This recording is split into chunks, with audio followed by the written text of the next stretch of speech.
Matanın 18-ci fəsil zəhmət olmasa gəlin bir yerdə açaq. Matanın müjdəsi 18-ci fəsil.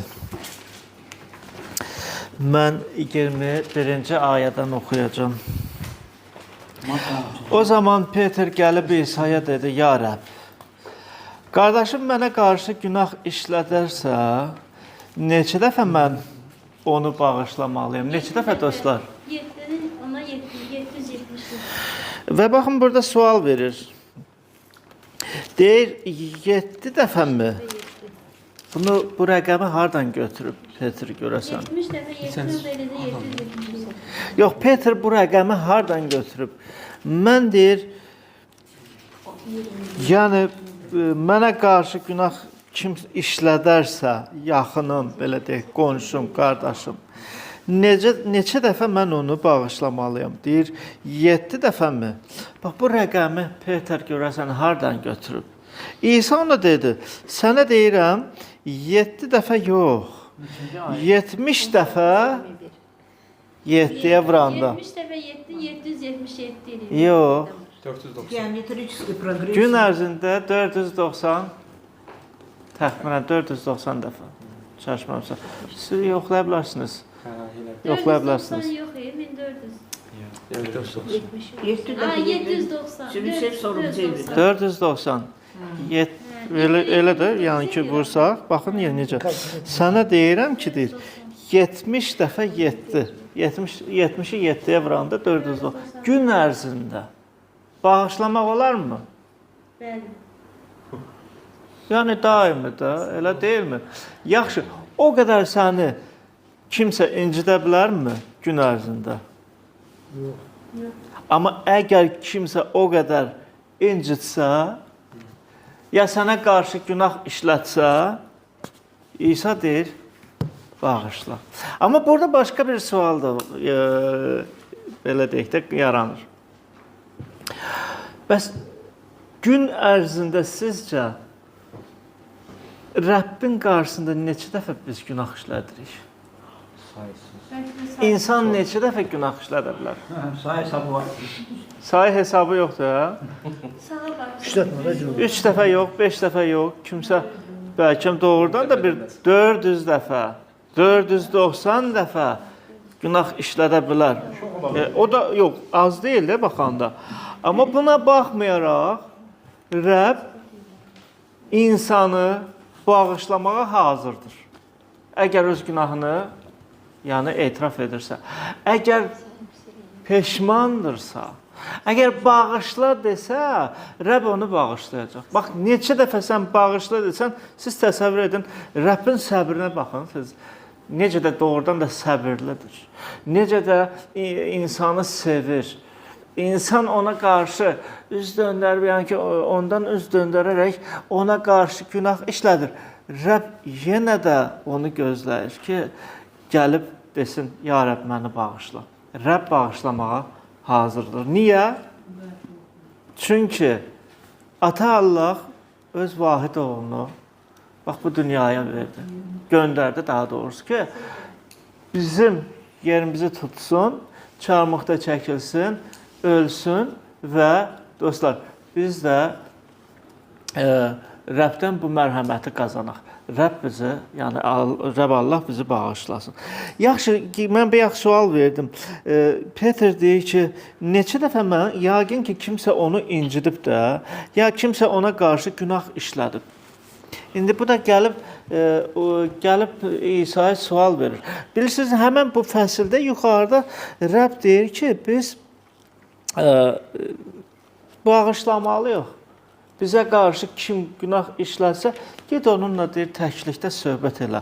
Səni qulaq asmasa, bir nəfər də özünlə götürüb, gedin birlikdə, əgər qulaq assa, deməli, yəni sülhə tərəf, yəni ki, sülh yaranır, sülh əmanlıq yaranır və sən onu bağışlayacaqsan. Yox, qulaq asmasa, bir nəfər də götür.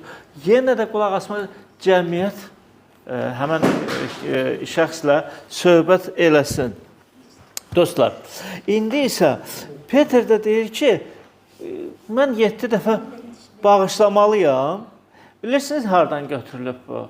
Bunu Yahudilər elə başa salır. O seləsini. Yahudilər elə öyrədiblər, başa salıblar ki, gün ərzində əgər kimsə 7 dəfə sənə qarşı günah işləsə, onu bağışla. Amma 7 dəfədən çox artıq onda bağışlama, elə çıxır. Amma bunun kökü bilirsiniz hardandır? Əgər mən bağışlamıramsa, deməli qisasını almalıyam, elə çıxır da. Qisasını almalıyam. Mənə qarşı durdun, məni incitdin. Narahat olma, darıxma. Bəli, görərsən nə olacaq. Bu ümumiyyətlə bunun kökü hardan gəlir? Yaradılış kitabı 4-cü fəsildə deyilir ki, Adəmin 2 oğlu var idi. Yadınızdadır kim? Qabil və Habil. Qabil günah işlətdi. Nə günah etdi? Qardaşına qarşı duraraq onu öldürdü. Yadınızdadır. Onu öldürdü və elə bir gizli saxladı. Heç kəsin xəbəri də yoxdur. Düzdür, o vaxtda adam az idi. Təzə insanlar, yəni Adəmin övladları, oğlu, qızları var idi. Amma Adəmin, Həvvanın xəbəri yox idi ki, Qabil ürəyində hansı niyyətlərlə yaşayırdı. Yəni, vaxt var idi, Qabil Rəbbə bir qurban təqdim etdi, amma Rəbb Allah o qurbanı qəbul etmədi və Rəbb dedi, nə üçün qəbul etmədi? Çünki sən günaha meyillisən, yəni ki, günah işlədirsən.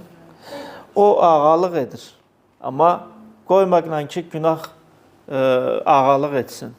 Və Qabil gördü ki, Rəbb Habilin qurbanını qəbul etdi və qardaşına qarşı qəzəbləndi. Bilirsiniz necə? Allahdan incidi, eləmi? Mənim qurbanımı qəbul etmirsən, amma qardaşımın qurbanını qəbul edirsən. Rəbbə qarşı incidi və qardaşından paxıllıq çəkərək qəzəbləndi. Və günlərin birində Habilə deyir ki, gəl bir çölə çıxaq. Gəl deyir, çölə çıxaq və dostlar, çölə gedərkən yazılıb ki, Qabil orada qardaşı Habilin üstünə hücum çəkib onu öldürdü.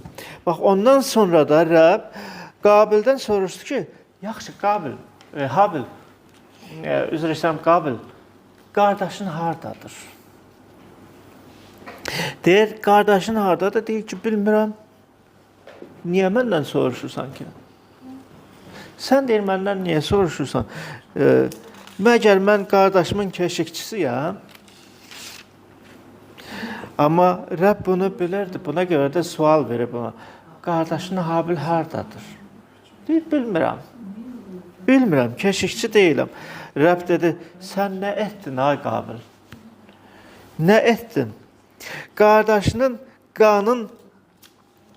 qanının səsi torpaqdan mənə fəryad edir.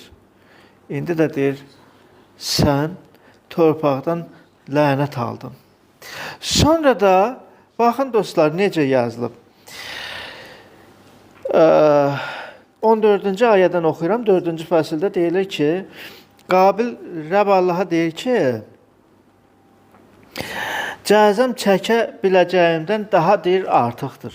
Bax, bugün sən məni torpaqdan deyir qovursan, mən də sənin hüzurundan gizlənib yer üzündə qaçaq və sərgərdan olacağam. Ancaq kim mənə rast gəlsə, nə edəcək?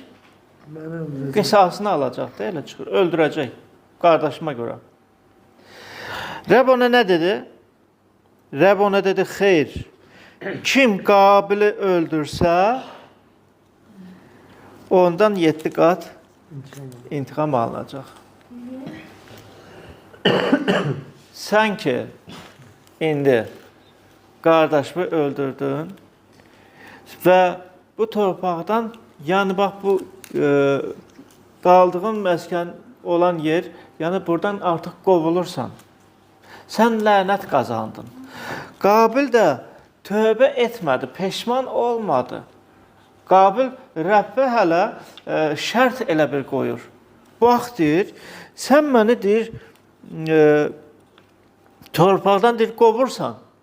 Qovursan məni. Mən də sənin qaçaq və sərgərdan olacağam deyir. Ancaq kim mənə rast gəlsə, mən nə etməliyəm? Artıq yəni hamıya aşkar olunacaq ki, mən qardaşımı öldürmüşəm.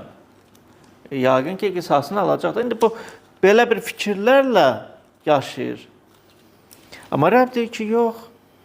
Kim Qabili öldürsə 7 qat, yəni burada yazılıb ki, intiqam alınacaq. İndi baxın dostlar, həmin bu 4-cü fəsildə deyilir ki, artıq biraz bir vaxt keçdi. İnsanlar get-getdikcə yayılır.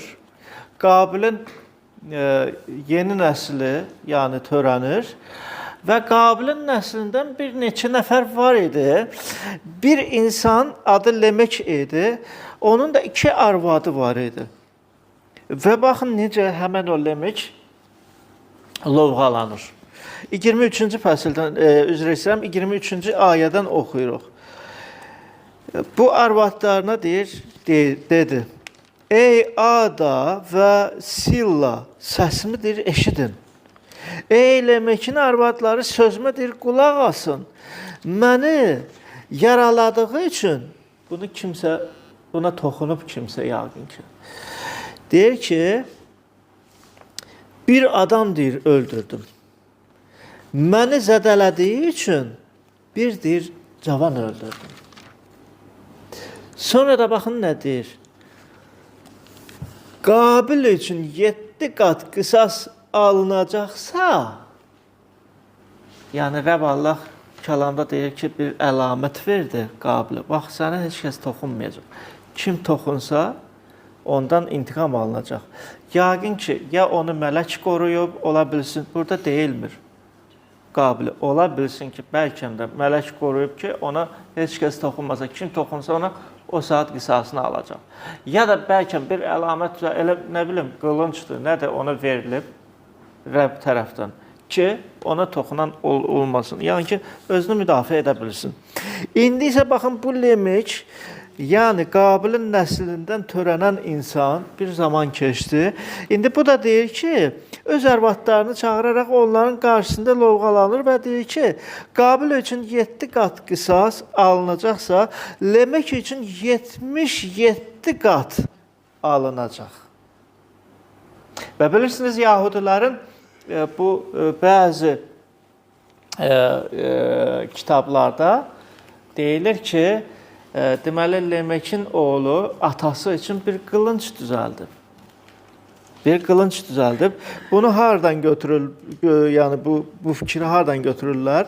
Bu yaradılış kitabında hələ bu 4-cü fəsildə də deyilir ki, deməli, Lemekin də deməli, oğulları var idi, uşaqları var idi və onların biri deyilir ki, dəmirdən nəysə düzəldə bilirdi. Yəqin ki, qılınc da düzəldə bilib. Yəqin ki, qılınc düzəldib. Və bu atasının artıq əlində qılınc, yəni silahı var idi. Bu ilk, belə deyək də, insan idi ki, silah ilə gəzərək lovğalanırdı. İndi bəli, kimsə mənə toxunub, kimsə mənə zədə verib. Amma artıq heç kəs mənə toxuna bilməz. Əgər deyir, Qabil üçün 7 qat qisas alınacaqsa, mən isə deyir, Lemekəm. Lemek üçün 77 qat alınacaq. 77 qat nə qədər edir? 70 dəfə 7. 490. Yenə 490 eləyir. Yenə 490 eləyir. Baxın, yəni imansız olan insan qisas ilə yaşayır. Qisas ilə. Hazırdır ki, qisasını alsın. Amma İsa Məsih artıq bu dünyaya gələrək tam başqa cür insanlara başa salır. Deyir ki, artıq belə etmə. Belə etmə. Sənə qarşı kimsə günah işlətdi. Nə etməlisən? Bağışlamaq. Bağışlamaq. Bəlkə Qabil kimi 7 dəfə qisasını almalısan. Yox. Hökmən bağışlamaq. Deyir, bağışlamalısan. Bunda da Peter deyir ki, 7 dəfə mi? Yox. 7 dəfə yox. 70 dəfə 7, 490 dəfə. Əgər Lemek deyirsə, 490 dəfə mən deyir, qisasını alacağam, İsa deyir, 490 dəfə bağışla günah. Bağışla günah. İndi gəlin dostlar, ürəyimizi yoxlayaq, özümüzü yoxlayaq. Mən, yəni ki, hamını bağışlaya bilirəm ya yox? Bacarığım var bağışlamaq. Bəli, bağışlaya bilirəm ya yox? Bacarıram mı kimisə bağışlayım? Bəlkəmsə kimisə bağışlaya bilirəm. Amma bilirsiniz kimi bağışlamağa çətindir. Evdəki. Hə? Evdəki. Kimsə deyə bilər ki, evdəkiləri bağışlaya bilmirəm. Yox, burada olan bacı qardaşları bağışlayıram. Tez-tez görmürəm ki, həftədə bir dəfə verirkən də görürəm. Amma evdəkiləri, o ki, məni yaman incidirlər, onları bağışlaya bilmirəm. Rəbb deyir, bağışla. Neçə dəfə? 490 dəfə gün ərzində. Bağışlaya bilirsən? Həmən o sözü 490 dəfə demək. Bəli, gün ərzində bağışlaya bilirsənmi? Rəbb deyir, bağışla. Rəbb deyir, bağışla. Dostlar, bilirsiniz niyə? Çünki mən günahkaram. Elə ola bilər ki, evdəkilər sənə düşmən olsun. Elə ola bilər ki, bax, burada olanlar kimsə sənə düşmən olsun. Mən onu görmək istəmirəm. Mən ona nəinki salam vermək istəmirəm. Mən onu heç görmək də istəmirəm. Rəbb isə deyir ki, o əgər sənin üçün düşməndirsə, yazılıb ki, düşmənlərinizi nə edin? Sevin. Bəlkə qisasını alın. Sevin yazılıb. Necə düşməni sevmək olarmı? Dostlar, Rəbb Allah üçün insan düşmən olub. Rəbb Allah üçün hər bir insan düşmən olub. Bilirsiniz necə? Şeytan düşməndir.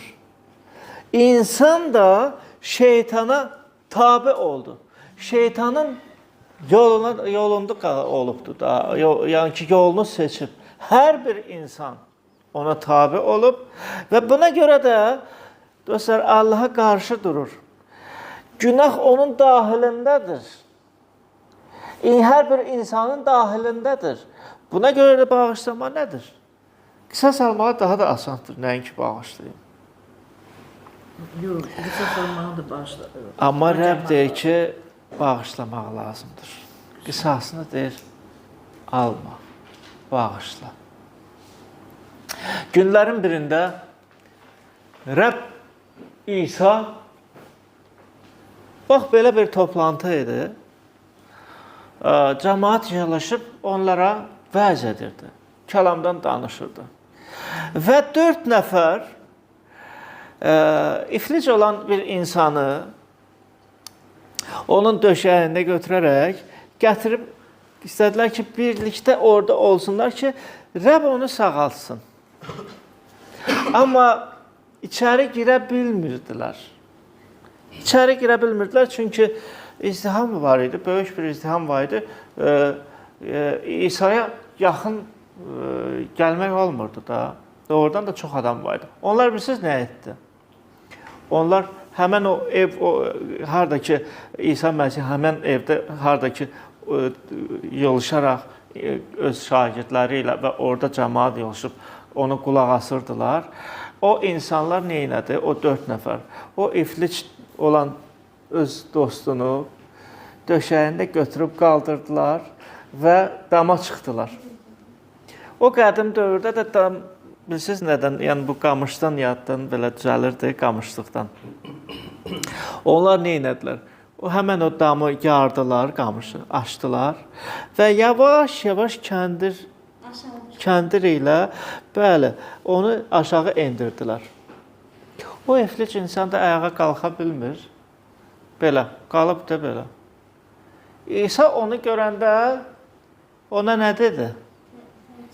Dostlar, nə dedi ona? Kimin yadındadır? Sən günahları bağışlandı. Mən səni bağışlayıram. Mən səni bağışlayıram. Günahlarımı bağışlayıram.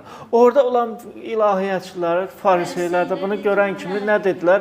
Aha, bu küfür edir. Küfr etdim. Sən kimsən ki, onun günahlarını deyirsən bağışlayıram.